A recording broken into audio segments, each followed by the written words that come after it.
Well, I'll tell you, first of all, I wasn't in Minnesota in the thick of the riots. I was there shortly after. And I will tell you what I saw in Minnesota when everything was said and done.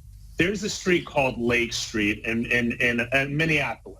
It is where everybody goes to hang out, to have fun. It's the most kind of happening strip down there in Minneapolis. And I went down there and I saw a strip that was smoldering. You have to see it for yourself. I'm talking buildings falling apart. I'm talking a bombed out Walgreens. There's a video that I did on my Twitter account at Rob Smith Online where I went into the Target that was completely destroyed, and I took video from inside. There was an affordable housing complex that was completely destroyed. I was talking to people that live in Minneapolis, and they said that this area that had taken the better part of a decade to really build up and was finally becoming something has been absolutely destroyed. I spoke to a young Black woman who lives in that neighborhood who told me very specifically, this is why I referenced that in the video. I went to that Target. That Target sold groceries. I have no Burger King or McDonald's anymore. I have no Walgreens anymore. Where are people going to go to get their prescriptions? And when you see the destruction that happened in the name of these protests, in the name of Black Lives Matter, in the name of everything that was going on, it to me underlines the hypocrisy of what's going on in that movement right now.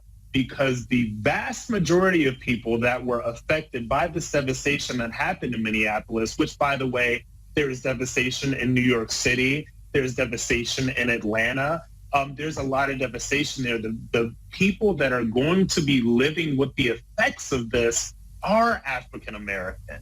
And before I went down to Minnesota, I decided I felt hopeless when I saw these images of these riots. I felt hopeless. I felt disgusted. I felt like there was nothing I could do.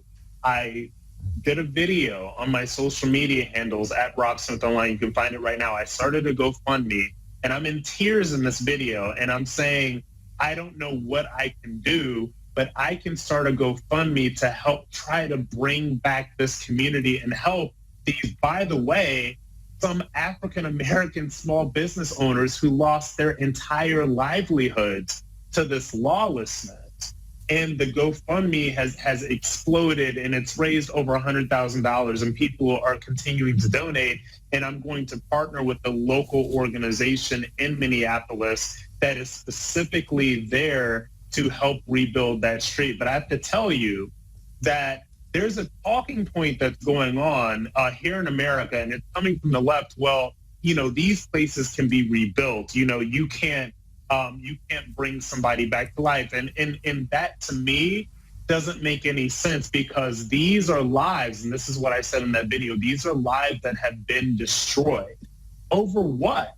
Over this idea that young Black men in this country somehow exist in some alternate universe in which we are hunted by police officers the second that we leave our homes, that we are just hunted by white people the second we leave our homes. It is just not true.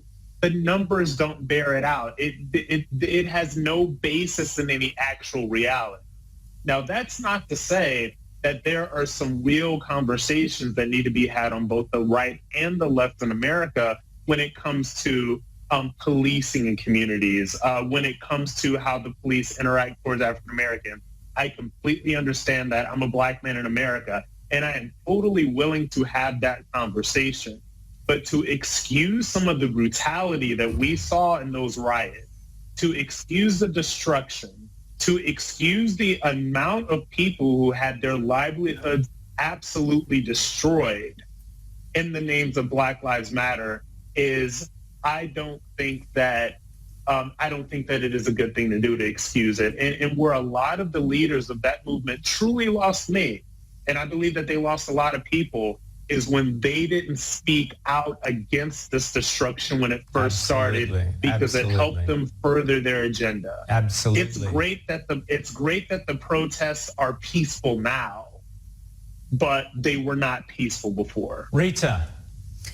And those businesses that were destroyed, Many of them aren't going to come back, are they? And those black communities are going to have to survive without the convenience of having a chemist, having a supermarket, having a Target in their neighbourhood. The people who are going to be hurt aren't going to be the businesses in the long run. It will be the community.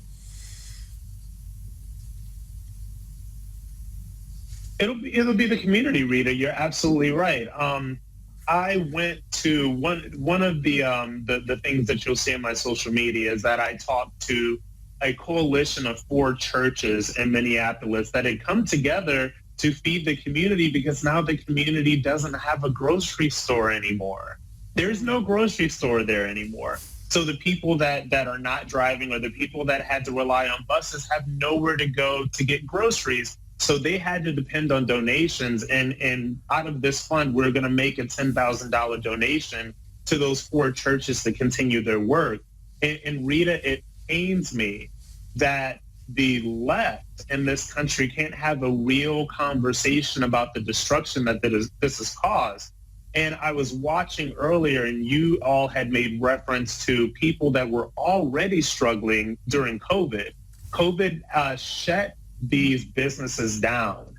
And I talked to people that were already struggling for COVID. And this is the 1-2 punch that, like you said, Rita, these people's businesses are not going to come back. They don't know what they're going to do. We will make America great again.